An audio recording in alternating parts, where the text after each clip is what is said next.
Hello, this is Shannon Vera with the Visiting Nurse Vermont, New Hampshire. Thank you so much for joining us today as we talk about substance misuse among seniors. We are partnered today with Headrest of the Upper Valley. Headrest was founded in 1971. This nonprofit organization assists those with substance use disorder by providing effective programs and treatments. Please visit headrest.org for more information. Our expert today is Dr. Cheryl Wilkie. Dr. Wilkie is a forensic psychologist and master licensed alcohol and drug counselor working in the field of addiction for the past 30 years. She recently took the position at Headrest as the clinical director. Prior to Headrest, Dr. Wilkie was the chief operating officer for one of the largest alcohol and drug treatment facilities in New Hampshire, the Farnham Center. Dr. Wilkie has won many awards for her work in the field and was named one of the top 200 influential people in New Hampshire in 2019. Dr. Wilkie, thank you so much for joining us today. Thank you for having me. Thank you for having me. I appreciate it. Absolutely. So let's talk about kind of the broader issue. What is substance misuse? Well, substance misuse is when somebody recognizes or has someone else recognize for them that they are struggling with a substance that is interfering with their peace of mind and their daily living. And how would this typically affect the older population in our community? I think it affects all of us in the same way. What I think is different with the elderly population that I've seen in my years of working with the elderly population is that a lot of times they're prescription drugs. They're prescription drugs that they've been given by the doctor and they're taking faithfully. And for many different, ailments, it could be anxiety or depression or pain. Pain is a big one. And they are very apt to listen to what's being told to them by a doctor. Um, and in that listening and going with what they're told, they end up on many different medications that just affect them in such a detrimental way. And a lot of times the management of that, it just doesn't happen. And that's not to say anybody's good or bad or doing anything on purpose or right or wrong, because I don't believe that. I do believe that many times with elderly, what happens is we want to treat the symptoms. So whatever symptom they have, they're trying to help suppress that versus maybe there's another way. Maybe there's a different intervention. And as that kind of piles on, because of the body's aging, we're going through many changes, and then you start adding different drugs. It just affects the brain in so many different ways. It could be a medication for osteoporosis, but then you add another, pain medication with that, and then the liver starts to have, struggles from all of that. And so as we get older, and I'm fitting right into that age group now. I'm getting older.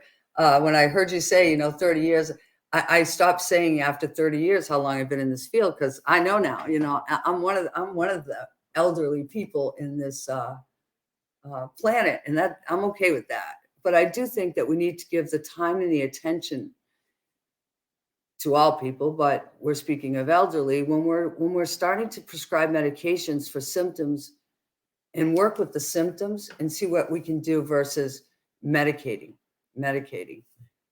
Because then they do end up with addictions that many of them have come into different programs I've run, not knowing that they were addicted to a benzodiazepine. They were taking a Valium because they were struggling with, a death of a child or a family member.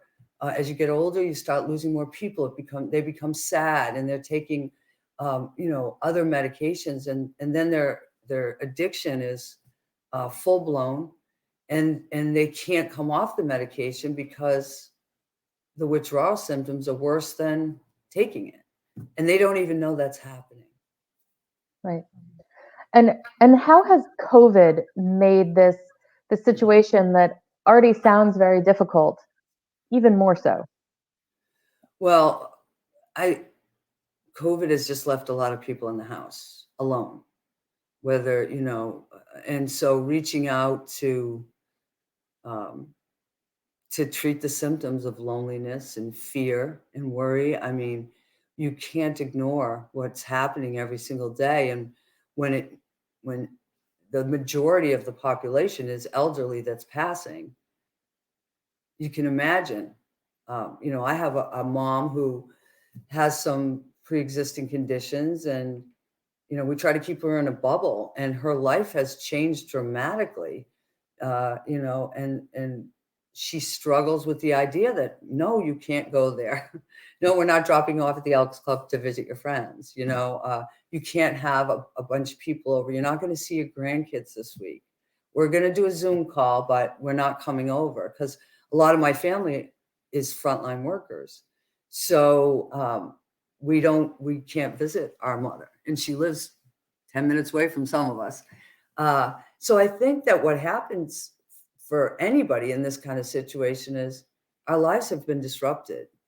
They've just changed. We're not able to have those moments of that interaction, which is all about feeling, right? Like touching each other's heart and soul. Instead, I'm very impressed with how we can still do it through Zoom. I wasn't sure. I actually just came out of a meeting with the residents at Headrest.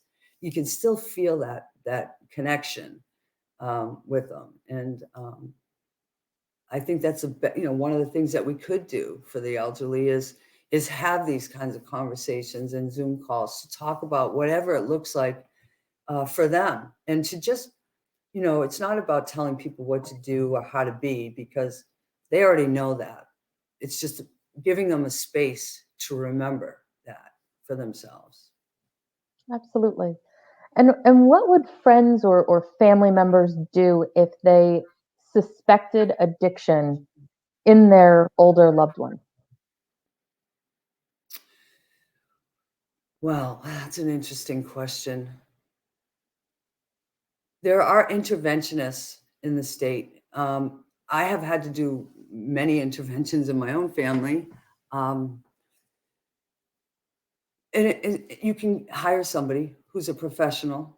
You can go to a professional to talk about what you're seeing and get some advice on how you might want to approach it as a family. Um, and I, when I think about the ones that I've done, the most important thing is not to be judgmental.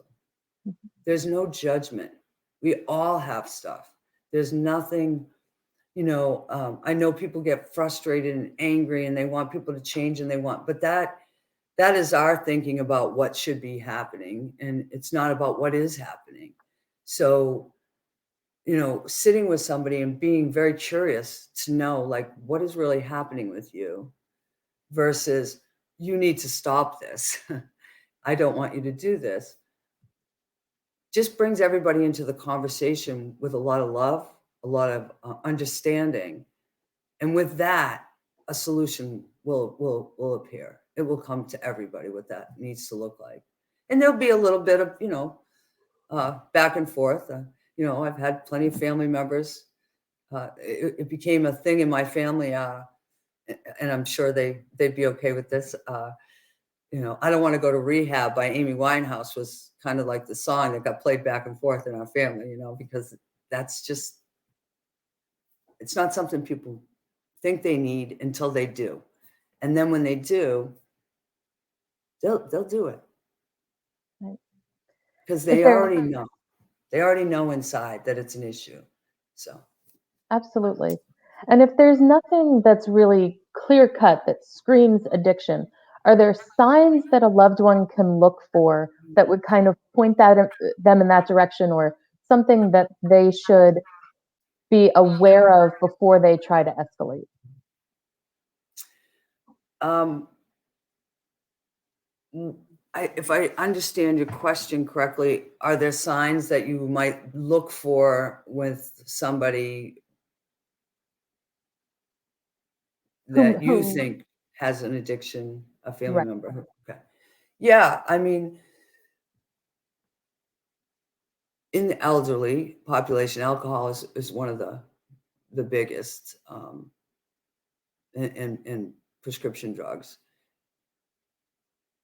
So if you're trying to figure out, and again, I'm not sure that this is like my best practice would be to go to them and start to ask questions versus trying to um, do things like count pills to see where they're at. Look to see how much alcohol has been purchased. Have there been trips out of the house that are unusual, or are they not picking up the phone at certain times during the day when you normally would get a call? But then there's times when it's like, no, nothing is coming. But I do believe it's that connection in the conversation that's going to give you more truth than kind of trying to predict what's happening based on what's going on around you. Because if you think that it's happening, it doesn't mean it's true, but that's the time you want to explore with them. And you're going to, if you go at it in a way that is non-judgmental, and I always say, like, if someone's a diabetic, you're not going to go to them and, chew them out because they ate sugar, right? There's a whole different, look at that. You still may talk to them about it, but you're not going to be angry and disappointed. And, that stigma that goes with addiction. If you can kind of put that to bed and allow for the questions that come up in you, we have to trust ourselves as family members that we love our family members so much that we want to ask them loving, kind questions to help them bring forward what they need to bring forward. So we had a question that came up recently, Sure. and a loved one was asking, I suspect that my mother's pill count is off. What do I do? Do you have any suggestions? Suspects or counted and they were off? I'm assuming that it would be they counted and it was off. Yeah. Well, then it's a perfect time to have a conversation. Oh, sorry. It's a great time to just say, hey, I've been concerned about you. I love you. I counted your pills. Honest and direct communication. I'm not saying they're not going to still be like, who do you think you are? But, you still got to be able to just be with them and understand that could be it. And you reacting to that is not going to help. But staying with them and letting them get through whatever that looks like. And then eventually what happens is everybody settles down a little bit.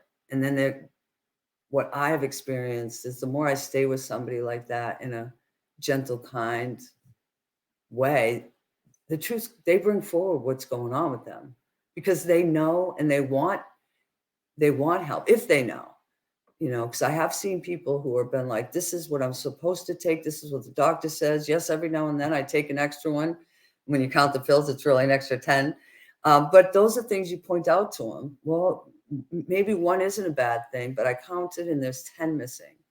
And then educating them, right? Like if you can educate people to what's happening, tolerance, can really set, especially with benzodiazepines, Ativan, Valium, Klonopin, opiates too. As people take them, they don't have the same effect. And if they're not educated to the fact that the reason that they're wanting to go for a second or a third is because they're not getting that relief, but at the same time, they're having the brain changes happening because now the tolerance has happened and now the physical addiction has happened. And that's an incredibly, benzodiazepines can take up to 30 days if you do it right and to medically detox someone. Because it can be extreme, it's convulsions. There's only two things that you have to worry about with people when you're doing withdrawal from alcohol or drugs, and that's alcohol and benzodiazepines. You can die from that. You will not die from an opioid withdrawal. It's painful, it's uncomfortable. But because of seizures with alcohol and same with benzodiazepines, you have to be very careful when you help somebody come off those. You have to really know what medications, and you have to know a protocol that will make sure that it works well for everyone. Absolutely. How can the community help? How can we help either the older population or support these family members that might have loved ones who are struggling with addiction?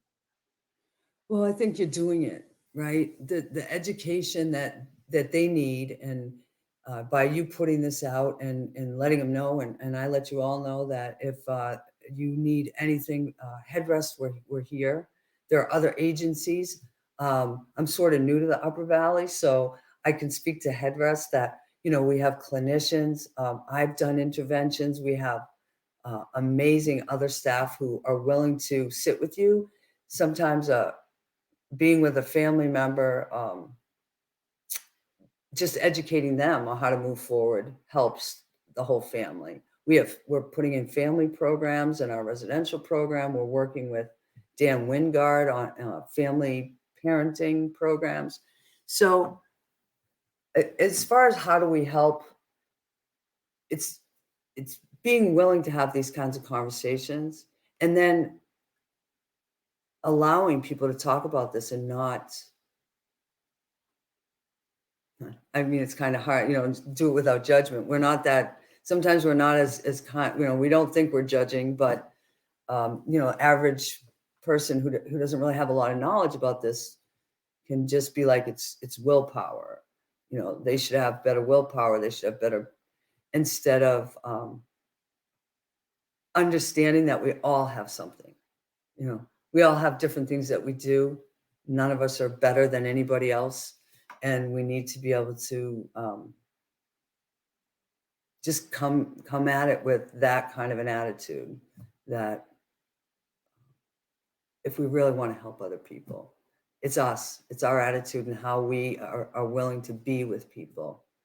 And that helps, that opens it up, right? It opens it up if we're willing to take the time and listen, and not listen to reply, but listen to understand, right? Then you can't lose, because you're connecting heart to heart with someone instead of head to head. You start trying to connect head to head, and all kinds of excuses and concerns and come up. But when you go heart to heart and you really just listen to understand, it'll come. That's what we all need to do for each other. And you have so much experience in this field. What led you to Headrest? A few years back, Headrest invited me to their board meeting. They had been having some financial difficulties, and they asked me to come speak about what I had done at Farnham, because in 2008 we took over Farnham Center, and it was in really rough shape. We didn't have very much. We had no money, and we were looking at closing. And now Farnham has 5 different sites. It's one of the largest. It's a beautiful program, and they wanted me to come up and share some of that with them. And I'll never forget it. The board invited me, and it was in a home. It was in one of the board members' home, who I have a lot of respect for, Lori Harding. And the feeling I got from the board, and that family type feeling, I never forgot it. I stayed, I had dinner, I did my presentation, and that was it. I went on my way, and I was very busy and doing what I was doing. And then when I got a call from them, that memory came right to me, and I said, you know what? It reminded me a lot of Farnham Center, what we were back in the day. I love, love, love working with uh, their team. I went up and I got to spend some time with the executive director, Cameron Ford, who is a very sweet man. And you just get a feeling. And I said, we're going to do this as an interim because I want to make sure you're comfortable with me and I'm comfortable with you. And then I started learning about the Upper Valley and the people in the Upper Valley, and everybody's so welcoming and so kind, um, that I said, yeah, I'll stay. So that's how that was what brought me to Headrest, the people. That's wonderful. And the community is so lucky to have an organization like Headrest up here helping our community members and our neighbors. Um, Dr. Wilkie, do you have any parting remarks, anything that you'd like to leave the community with at this time? Yeah, maybe just know that, we've gone through a lot of changes in Headrest, and we love and care about the community, and I'm so impressed with how much the staff loves Headrest.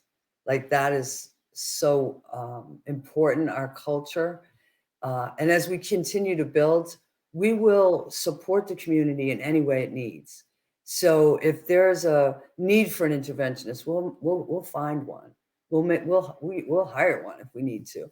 We want to be there to fill the gaps and make sure that, yeah, that the people in the Upper Valley have access to what maybe somebody in Manchester has. And for me, I know all of that, what we had, and I want to make sure that our community in the Upper Valley gets to experience the same breadth of um, services, because the kindness and love is already there. So I would just say that if there's anything that you need, or you just want to talk to me or any of the staff, I'll talk to anyone, anytime about anything.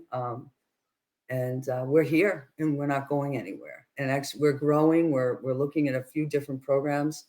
Headrest is going to be taking over some programs to um, help shore up some of their financial uh, plans for growth that they want over the next few months. I'm sure you'll hear about it. So yeah, we're here, and we'll be here for the community. And so call us if you need us. Well, thank you so much for your time and your expertise, Dr. Wilkie. We really appreciate having you here. And thank Thank you you. to everyone joining us today. If there are any topics that you feel are important for us to address in the future, please email us at vnh@vnhcare.org. Thank you very much and have a wonderful day.